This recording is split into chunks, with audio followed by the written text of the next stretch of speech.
Voilà, bonjour à tous les internautes de buzz.sn. Juste pour vous rappeler qu'on est chez Gaby. Gaby moom ku ko wax rek xalaat Farkman, Billy Boy ak en même temps mi ngi réaliser ay vidéoclips yu bëre. Donc c'est quelqu'un qu'on ne présente plus si monde art bi surtout. Donc tey moom lañ moo ñu recevoir fii ci Carrefour des Stars ñu ngi biir këram fii si Ouest Foire donc moo ñu fii dalal tey li ñuy njëkk a def mooy dañ koy nuyu di ko ziar Gaby maa ngi lay ziar. delloo naa la siyaar. naka mu grand. sant yàlla bu baax. grand yaa ngi lekk sa xaalis de grand. ban xaalis. non yaa ngi lekk sa xaalis di laaxatu quoi. yow laa leb léegi 1500 pour fay. déggal day tooñ de voilà justement donc Gaby xam nga man je suis un peu nostalgique quoi je voudrais bien que ñu retourner un peu en arrière tes débuts si côté art bi et tout ça a été comment. Écoute, au début ça a été juste une histoire de fun, une histoire de kiff. C'était dafa nekkoon loo xamante ni c'est parti sur un coup de tête. Bon yàlla dogal ma bokk jouer ci benn téléfilm bu ñuy wax Wëndeelu ma ci doon interpréter benn rôle bu ñuy wax Billy Boy. Ok. À la base rôle boobu du woon pour man sax sama frère moo ko moomoon. Mais bon, il a décliné, bien qu'on proposé parce qu'il était un peu timide. Okay. Après, bon, nous proposé, bon, pourquoi pas, puisque moi j'ai toujours voulu faire de la télé. Ça me faisait un peu rêver quand je vois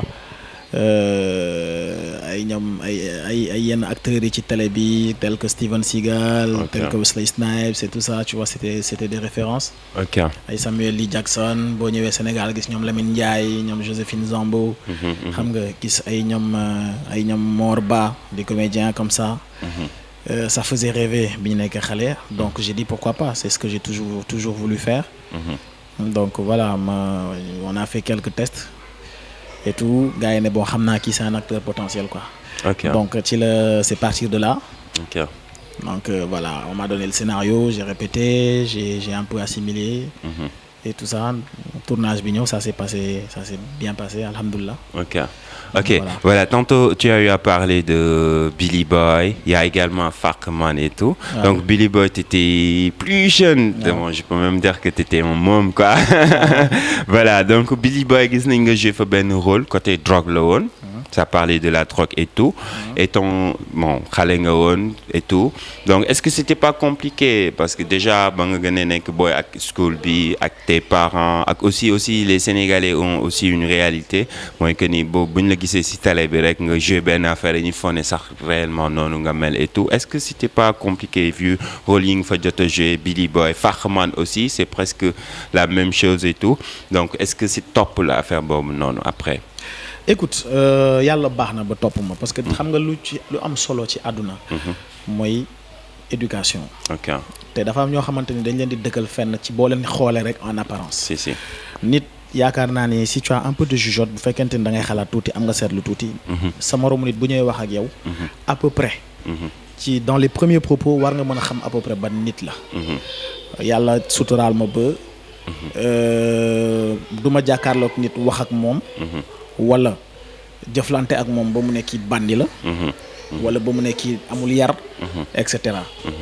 maa ngi ci sant yàlla ci sant samay waajur bu baax a baax. Donc je me dis ça a été une réussite boo xamante ni ça a épaté plus d'un Sénégalais. Ok. sa di ci sant yàlla. ba léegi daf may topp dans le sens où boo rombee nit ñi dañ lay xàmmee 20 ans après c'est pas évident. Ça veut dire que ça a marqué les esprits. loolu tamit di ci sant yàlla bu baax a baax ça veut pas dire maintenant qu'on a lâché l'affaire ñun tey ji yàlla àdduna dox ba yàlla dénkuñu maison de production audiovisuelle li ñu nit ñi daan defloo bu njëkk ba tey ji on a les moyens de le faire à d'autres gens. ba tax na man sama bopp je pense que aujourd'hui je m'y suis bien préparé. jàng naa métier bi. xam naa métier bi lu mu laajte. ci wàllu art ci wàllu technique ci wàllu xam-xam. jàng naa ko alhamdulilah. tey ji grâce à Dieu on peut faire face à d'éventuelles productions de films, de cinéma, de téléfilms, de long métrage, de court métrage, documentaires, etc. Voilà donc ñun ci yooyu la ñuy yëngu depuis waaw. ok mais donc justement côté rôle yooyu noonu dañ ciy ñëwaat nii rôle yi nga jot a interprété donc gis nañ ni Fakman ak Billy Boy déjà wax nga ni bu ñuy sensibiliser si aspect si côté boobu noonu pour les enfants de la rue et tout donc dañuy indiwaat kii fii téléfilm yooyu teg ko gars yi xoolaat ko donc ça veut dire que ça demeure toujours quoi ça veut dire que thématique yi ngeen fa jot a utiliser day nekk ci actualité ba tey donc est-ce que aussi tamit côté bi may waxee mooy est-ce que aussi nit musul ñëw par exemple di drogué wu xëy seetaan Billy Boy mun na nekk sax magan wala seetaan Fakman ñëw ci yow par exemple gis la ne la grand dama ko doon def mais li ma seetaan moo tax ma bàyyi ko wala des trucs de ce genre. yàlla xam na ni du yàlla moo du li tax. du li nga wax moo tax. mais pas plus tard qu'il y a 2 mois la dernière personne bi nga xamante ni ñëw na fekk ma buntu RTS. ne ma grand li nga def ci man xamuloo ko. mu ne ko déedéet li yàlla def ci yow. man xaw ma. est-ce que mu ne ma parce que dama nekkoon ci dund bu doy waar. nga joué film. ok ñi seetaan film bi di xool film bi di ñu yee. xam nga may xoolaat ma naan kii dafa nekk référence boo xamante ni tey jii. nekk xale wane boppam. xam nga.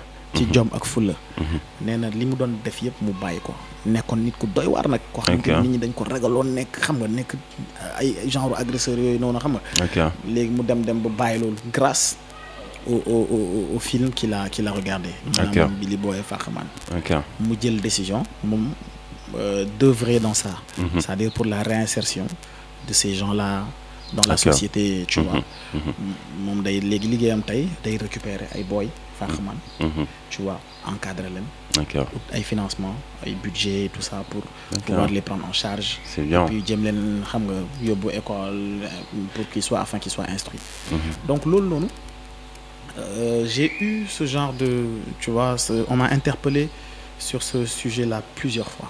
C'est pas une personne c'est plusieurs personnes mënuma la sax wax ñaata nit ñoo toll lu mu toll ci ay nit quoi. mën na nekk ay rôles yoo xamante ni ça incite à la violence. ça incite à la sexualité. à la drogue mais ça a été un rôle plutôt dissuasif. tu vois ça a été un rôle dissuasif boo xamante ni ok yaa ngi gis nit ñi di drogué wu ci biir film bi mais gis nga tu vois les conditions néfastes que ça provoque chez les gens. donc c'est la mort. c'est la folie. c'est la perte.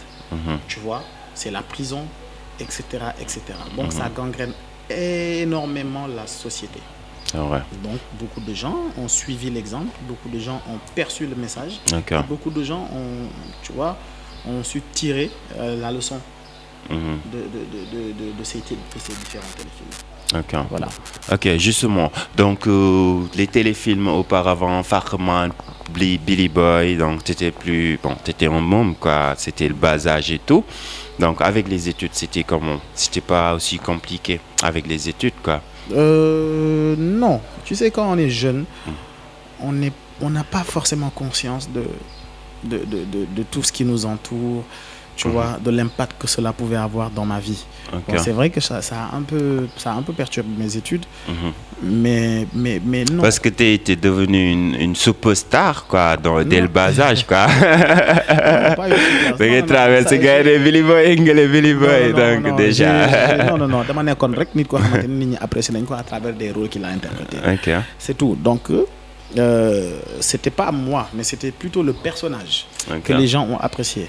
J'ai su me mettre dans la peau du personnage afin de pouvoir rendre le message au public. Et donc le public a très bien perçu ce message et c'est ce qu'ils apprécient jusqu'à aujourd'hui. Donc li ma bëgg a wax rek mooy man sama jàng li ko xaw a perturbé leneen la. Mais non du lii. Comme li may wax rek quand tu as une bonne éducation, quand tu as une éducation de base, c'est obligé qu'on te laisse pas rentrer dans des bêtises. Boobu ñuy am pratiquement 15 ans 16 ans. ba 17 ans. xamuñu woon sax la mooy ay affaire doxaan wala affaire demee noonu. C'est vrai. xam nga la moo nekkoon suñu occupation. mooy xool nu ñuy foowee nu ñuy dajaloo. def ay lee. waaw xam nga si si ay léeb fii. ay football potu meew voilà exactement football potu meew tu vois. et cetera mais ñun nekkuñu woon dans l'optique de tey jii da ngay gis boy boo xamante ni il a à peine 12 ans 13 ans. xam nga yor oto wam di yor xale bu jigéen bu rafet ci biir oto bi. yor xaalis bu bari ñun nekkuñu woon ci démarche boobu. quand on était jeune on a été jeune. loolu terewul woon bi ma film yooyu bi mu jàllee sax dama doon dem école. damay fàtte ni sax mus naa joué film yooyu. joué Egad joué Ndiol Dadj joué Kamb Day. joué Samori. xaw ma ndax xam nga fooy. Samori Moriba. ok xam nga dafa nekk affaire yoo xamante ni. dafa am valeur ci ñun tey jii moo tax man je dis souvent génération tey gars yi enfin booy yi ñu si bari. Malheureusement, ils n'ont pas vécu les moments de l'enfance, les bons moments de l'enfance. Donc moi, je me dis, dans leur évolution, dans le processus de leur évolution, ils ont brûlé des étapes. Tu vois. Mais réellement, c'est dû à quoi? Parce que gars, dañ koy faral di wax naan génération bu ñëw dafay am lu muy indaale. Il y a également Edgar Faure qui disait qu'aujourd'hui, la maturation précoce chez les jeunes est entraînée par la nouvelle technologie, la modernisation, etc. moo tax ma ne en fait du ci ñoom. du ci ñoom. ok ci seen jamono la. ñoom tey ji loolu lañ dajal. xaw ma chance la xaw ma malchance la. mais tey loolu lañ dajal du ci ñoom. tey ji moi il est impossible que je passe toute une journée sur Facebook. Tu vois, bien que je suis sur Facebook par exemple, mais il est impossible que je passe toute une journée di surfer. Ça m'agace, daf may sonal sax quoi. Tu vois. Limite même sama compte Facebook sax bi ma amoon sax far dama ko transformer en page. Mais aujourd'hui da ngay n'importe quel kër boo dem en tout cas boo fekkee xale yi ñoom seen occupation ci suba ba ngoon. c'est sur le net. Donc li ñu xam dañu am benn maturité boo xamante ni ñun amuñu ko woon. bu nekkee xale. tey ji domaine boo laal. boo mënti laal. ñoom am nañ ci ay connaissances. tu vois.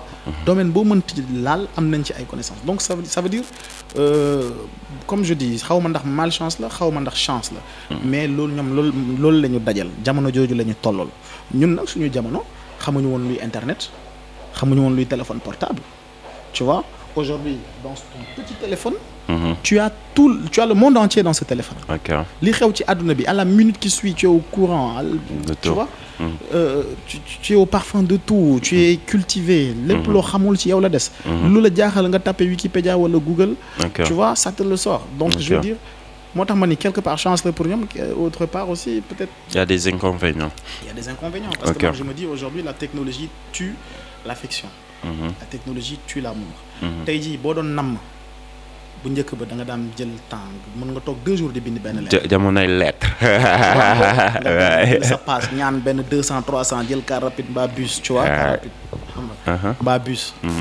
nga dem posté ko di xaar borom woo la ne la say jot naa lettre bi kontaan nga war a jotaat tu vois. c'est-à-dire valeur boobu noonu. tey jii amatuñu ko. tu vois bu njëkk ba dama doon namm jalis ma jékki-jékki takk sama dàll. xam nga du ma la sax woo téléphone damay jékki-jékki débarquer sa kër. ne la ok dama la namm dama la ñëw seet si toog ak yow des heures parce que balaa ñuy gisawaat dina xaw a yàgg parce que voilà le trajet le temps et cetera ne le permettait pas.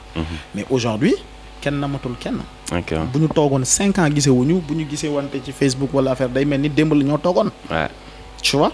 Donc aujourd'hui, les rapports sont devenus trop... c'est devenu, on va dire, automatique. Tout a été... C'est comme on fonctionne comme des machines.